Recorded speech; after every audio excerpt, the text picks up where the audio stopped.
System की class में आप सबका स्वागत है। नमस्कार बच्चों, साथियों और सुधीजनों। आज मैं आपको इतिहास, भूगोल या विज्ञान नहीं पढ़ाने आई हूँ। आज मैं आपको सिस्टम के बारे में बताने आई हूँ। हाँ, वही सिस्टम जो आपके जीवन को, आपके सपनों को, आपके हक को दिशा देता है या कहें कभी-कभी छीन भी लेता है। आज का विषय है सिस्टम क्या है और क्यों ये हमेशा अमीरों के साथ होता है। सुनने में ये एक वाक्य लगता है, पर यकीन मानिए ये एक पूरी किताब है और उस किताब की एक-एक स्याही हमारे खून और आंसुओं से लिखी जाती है। बचपन से हम पढ़ते आए हैं, सिस्टम यानी व्यवस्था, कानून व्यवस्था, शिक्षा व्यवस्था, स्वास्थ्य व्यवस्था, न्याय व्यवस्था। पर ये सब व्यवस्था किसके लिए है? क्या गाँव की उस बच्ची के लिए है जिसकी माँ के पास राशन कार्ड नहीं है और बाप के पास खेत का कागज़ नहीं है? या फिर शहर के उस बच्चे के लिए जो बीएमडब्ल्यू में बैठकर स्कूल आता है और शिक्षा की बजाय ब्रांडेड भविष्य खरीद लेता है? सिस्टम किताबों में बहुत अच्छा दिखता है, पर ज़िंदगी की स्याही जब पसीने और खून से बहती है तब हमें दिखता है सिस्टम एक धंधा है और ये धंधा उन्हीं का है जिनके पास पैसा है। हमारे देश का संविधान कहता है सब नागरिक समान हैं, पर आपको क्या लगता है क्या सब नागरिक समान हैं? रामू का बेटा जेल में सड़ता है, बिना सुनवाई के क्योंकि उसने 2 रोटियाँ चुरा ली। वहीं रमेश मल्होत्रा जी का बेटा जिसने रेप किया, जमाना आ जाता है क्योंकि उसका वकील 5 लाख लेता है और जज साहब के साथ समझ बना लेता है। अब आप बताइए न्याय व्यवस्था किसके साथ है? जो गरीब है, वो अपने आप को साबित भी नहीं कर पाता कि मैं बेगुनाह हूँ, जो अमीर है वो सबूत के साथ भी बोलता है, catch me if you can. System का चेहरा सबके लिए एक जैसा नहीं होता। गरीब के लिए डर, अमीर के लिए डील। अब चलिए स्कूल में, जहाँ मैं एक टीचर हूँ, मैंने सरकारी स्कूल में पढ़ाया है, प्राइवेट स्कूल में भी और कुछ समय कोचिंग सेंटर में भी। सरकारी स्कूल में बच्चे आते हैं, नंगे पाँव, अधपेट, फटे बैग लेकर।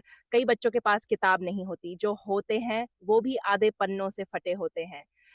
मैं देखती हूँ बच्चे समझदार हैं पर भूख से जूझ रहे हैं।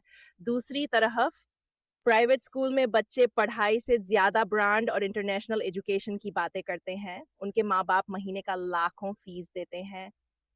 स्कूल में स्मार्ट क्लास है, लैपटॉप है, फ्रेंच भाषा है, पर ज़मीन से जुड़ाव नहीं। तो क्या शिक्षा भी अब एक सुविधा बन गई है? जिसके पास पैसा है, वो भविष्य खरीद लेता है और जिसके पास नहीं है, उसके लिए स्कूल सिर्फ़ एक मध्याह्न भोजन योजना है। कोरोना के समय आपने देखा ना, ऑक्सीजन सिलेंडर के लिए लाइन में कौन मर रहा था? गरीब, मजदूर, रिक्शा वाला, फुटपाथ पर रहने वाला। किसे हेलीकॉप्टर से इलाज के लिए एयरलिफ्ट किया जा रहा था? मंत्री, अभिनेता, उद्योगपति। सरकारी अस्पताल में एम्बुलेंस 2 घंटे बाद आती है। प्राइवेट अस्पताल में डॉक्टर आने से पहले बिल भरवाया जाता है। बेड चाहिए पहले जमा करो।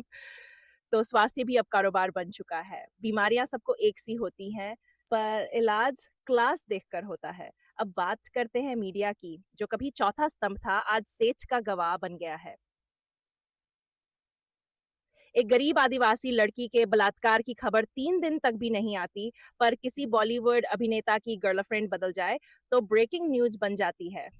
क्यों? क्योंकि मीडिया भी अब टीआरपी और विज्ञापन पर चलता है और विज्ञापन कौन देता है? अमीर पूंजीपति। मीडिया अब खबर नहीं दिखाता, सिस्टम का मुँह चूमता है। नेता चुनाव से पहले कहते हैं, गरीब की झोपड़ी में रहूँगा, उसी का बेटा हूँ।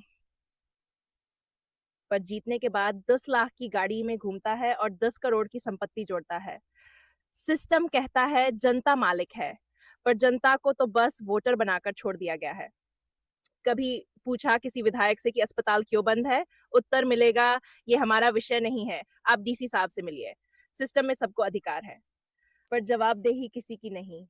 मैंने देखा है, एक औरत जब छेड़छाड़ की शिकायत लेकर थाने जाती है, तो उससे पहले पूछा जाता है, कौन जात हो?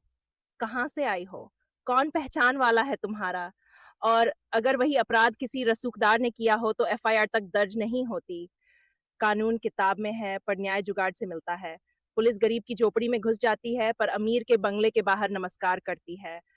अब सवाल ये है, क्या हम सब इसका हिस्सा नहीं हैं? जब हम चुप रहते हैं, जब हम ये मान लेते हैं कि सिस्टम तो ऐसा ही है, तब हम उस अन्याय को मौन समर्थन दे रहे होते हैं। सिस्टम में खामियां हैं, पर चुप्पी से वो खामियां और मजबूत हो जाती हैं। मैं एक टीचर हूँ, मुझे लगता है बदलाव किताबों से नहीं सवालों से आता है। आज की पीढ़ी को पढ़ना चाहिए लेकिन सिर्फ़ अंग्रेज़ी और मैथ्स नहीं। उन्हें ये पढ़ना चाहिए कि मुझे मेरा हक क्यों नहीं मिला? मुझे अस्पताल में इलाज क्यों नहीं मिला? मुझे पुलिस क्यों नहीं सुनती? मुझे शिक्षा क्यों अधूरी मिली? सवाल पूछो, जवाब माँगो, क्योंकि सिस्टम तभी बदलेगा जब उसे लगेगा कि हम बेखबर नहीं हैं।